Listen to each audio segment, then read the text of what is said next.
Good morning, everyone, and thank you so much for that introduction, team. Firstly, we would like to thank Ian, Kim, and Mary for giving ABIA the opportunity to speak with you today. Thank you to everyone that is sitting in the room, and we are so sorry that we can't be with you in person, but we do sincerely look forward to meeting you in a couple of months' time when the General Manager, Josh Grice, and I do visit Toowoomba. We must say it's such a privilege to be able to speak in regards to the potential of growing Darling Downs as one of Australia's top wedding destinations through collaboration and technology. So very excited about that. I guess I should give a brief background as to who I am so you don't think that I'm a ring-in. My name is Natasha O'Mara and I'm the Managing Director of ABIA Weddings. I've represented this organisation for 12 years. My father was the chairman for 20 plus years and conveniently retired 3 months prior to COVID. So thanks a million, Dad. It's certainly been a learning lesson these last 18 months. But I guess they say no hard work goes wasted. So I guess we will get into it now.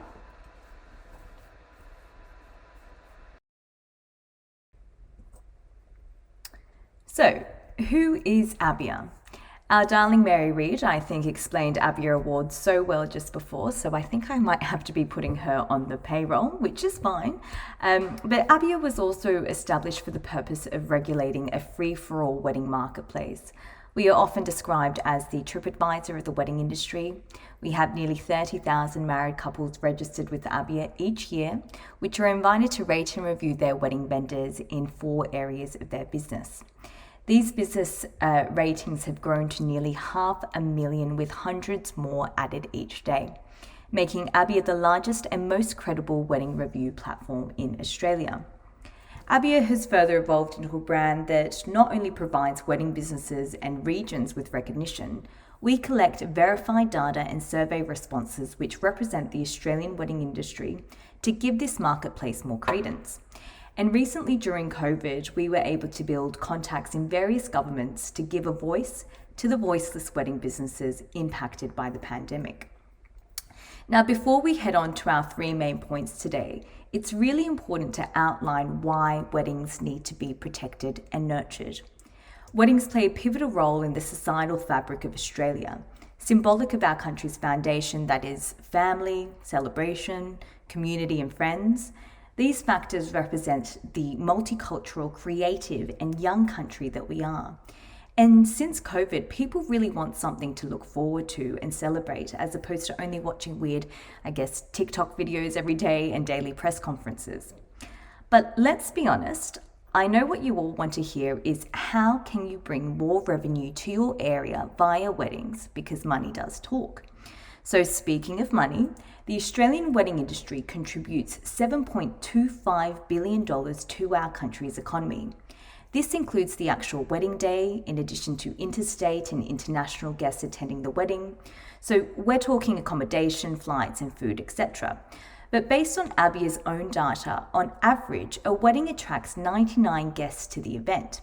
So not only is there an opportunity to generate revenue from the wedding itself, there's an opportunity to maximize generating revenue from those 99 guests per wedding. So that's really something for you all to think about. I also want to emphasize the power of weddings in Australia through data. So what I'm going to do is I'm going to take you around the world, because none of us have done that for a while, so it should be fun. So let's take a look at the top 5 countries which bring the most international tourists to Australia. The 5th country is Japan, with 235,000 tourists to Australia each year. Next, we have the UK, then the USA, our neighbours with nearly 500,000 tourists to Australia each year, and then, of course, China, which brings the most international tourists to Australia at 677,000. Now, if the Australian wedding industry was a country, it would be a lot of fun firstly, but we would bring more international tourists than any one country to Australia. In fact, we would attract 733,000 international tourists to our country each year.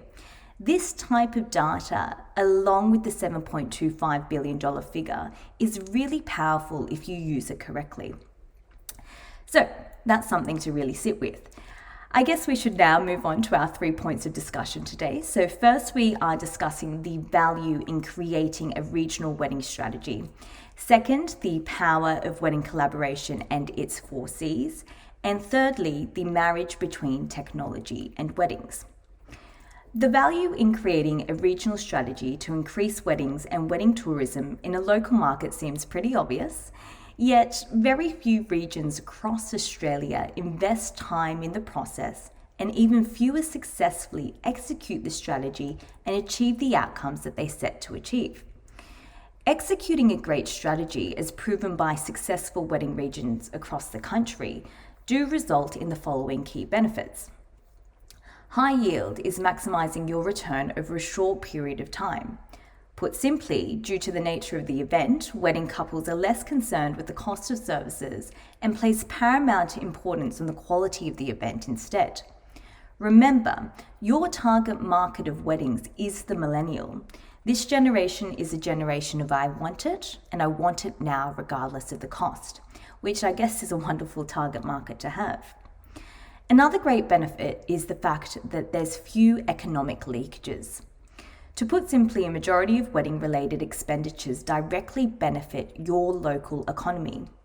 Most wedding-related products are perishable, such as food and beverage, as well as decorative items such as plants and flowers. But really, all wedding services are most frequently purchased in the local destination rather than imported from cities or regions afar. Furthermore, couples do want to save on the vendor's travel cost. Hence, they would be more willing to hire local providers on the condition that they are reputable. And lastly, we have the ripple effect. So wedding guests tend to remain in the region and use the wedding as a platform for undertaking further travel in local areas, which benefits local providers outside of weddings, such as cafes, retail stores, activities, etc. And the positive impacts of a wedding in a regional community also ripple far into the future, as guests are now familiar with your local area. They will consider it for maybe another weekend escape, or perhaps a wine tasting tour, or maybe a celebration of their own. Other positives would include the fact that there's employment opportunities, relatively small ecological footprints, and few negative impacts on host communities. COVID is still impacting the wedding landscape, and with international wedding destinations totally off the cards, now is the chance for the Darling Downs to build awareness to experience a wedding destination that is close enough to home, but far enough to feel like a vacation. So you've really got a great window of opportunity here. There are a variety of regions such as the Tweed, Hunter Valley, Fleurieu in South Australia, and Mullaney on the Sunshine Coast, which have had great success in boosting more weddings as a collaborative industry. Mullaney on the Sunshine Coast is a standout region, which was originally described as the Sleepy Dairy regional location and is now known as an in-demand, award-winning luxury wedding destination mecca, even attracting wealthy international wedding couples and their international guests.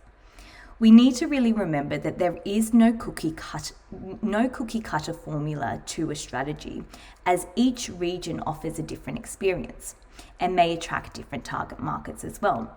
But what we do know is that collaboration is a key part of creating a regional wedding strategy. So, on that note, let's talk about our next point, which is the power of collaboration. Now, business collaboration is no different to a marriage, and a marriage requires what ABIA refers to as the 4 C's: communication, cooperation, coordination, and commitment. If you fail to do any one of those 4, your marriage will fail. And the same principles apply to creating and executing a regional business strategy. Just like a marriage, you must communicate with each other. You don't want to have those awkward moments with people who say, "Oh, I wasn't aware you made that decision without our approval." There must be cooperation in your marriage. Some things you may not want to do, like washing the dishes in my case, but the whole idea is to cooperate with each other to spread the load. Please do not engage in the 20/80 rule, where 20% of the people do 80% of the work, because that will cause friction, exhaustion, and your strategy/marriage will not last. In 12 months' time, when someone asks you, "What did you do?" don't answer nothing. Be that person that leads, innovates, and supports its community. It'll open doors for you and your region for years to come. Next is coordination. Coordinating the activities of your community is vital to its success. Who is doing what, who is assigned to communicate, who is assigned to social media, etc. Don't just leave it to one person, because there will be cracks.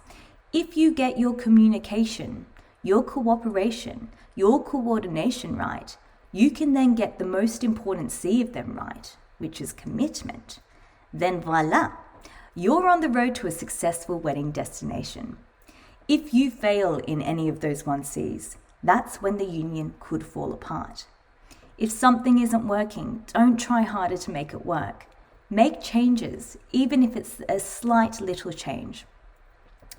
When speaking with local wedding industry expert Marlene Murray, who had successfully operated award-winning wedding venue, Mullaney Manor, and was also part of the successful Mullaney regional wedding strategy over 10 years ago, Marlene identified the need to bring on at least 70% of the local wedding marketplace. Competitors in the region were hesitant at first, but they worked together and left their egos at the door. This was the beginning of a really strong collaboration and has now lasted a decade plus. Part of their strategy was to promote the region as credible, which is where ABIA played its role. Many wedding vendors were then recognised in the ABIA Wedding Industry Awards to be then seen as accredited, qualified professionals, resulting in the engaged couple from near and far acknowledging that they were dealing with the best of the best. Harnessing this type of power is the secret ingredient to turning a regional area into a wedding destination mecca. And with the power of collaborative technology, you can expand your target market and build awareness to your region better than ever. So, on to our last point, the marriage between technology and weddings. Not too long ago, the internet got down on one knee and asked the wedding industry to partner for life. The wedding industry squealed, #I do. It was a hashtag made in heaven. Their union has endured in sickness and in health ever since. Years ago, it wouldn't be uncommon to spend hours driving around location after location in order to visit potential venues or vendors. Imagine the current millennials spending hours driving to various venues to discover upon arrival that they just weren't right. As we know, everyone says they're time poor and busy these days, so maximizing time, especially during planning, is very attractive to the new age customer. In the current internet revolution, venues and vendors must have a strong online presence and resources to keep up with the demand. And in the last 12 months, we've certainly seen COVID impact how wedding businesses operate when communicating with their customers. Zoom has certainly become a common way of communication between businesses and couples, whether you be a photographer, videographer, florist, etc. Pinterest is a great way for stylists and florists to give couples an idea of what their wedding may look like. Venues are now offering virtual site visits, which is certainly perfect for interstate or international couples in the future. And also there's some wedding websites that offer 24/7 chat platforms as well. But with the lack of personal interface comes the uncertainty of trust in the mind of the consumer. And when the stakes are high considering the cost of weddings, couples want to ensure that they are spending their money on reputable vendors. Luckily, technology has also afforded businesses with the opportunity to showcase their trust with the power of reviews. Based on ABIA's own data, 83.4% of couples read reviews before making a wedding purchase. And according to Bright Local, 91% of customers from ages of 18 to 34, which is the wedding demographic, trust online reviews just as much as they do word of mouth. The landscape in how couples find wedding vendors and why they book a wedding vendor has changed. Couples now live in a double income household, so They're more secure to spend a higher price on reputable wedding vendors if it means that they will have the perfect wedding day that they want. So if you haven't started collecting online reviews as a business, I suggest you start yesterday. Speaking of reviews and technology constantly evolving, I will quickly discuss ABIA's new e-platform to be launched soon. With nearly 500,000 verified customer ratings and reviews and thousands of wedding vendors on ABIA's database, we have designed a platform called ABIA's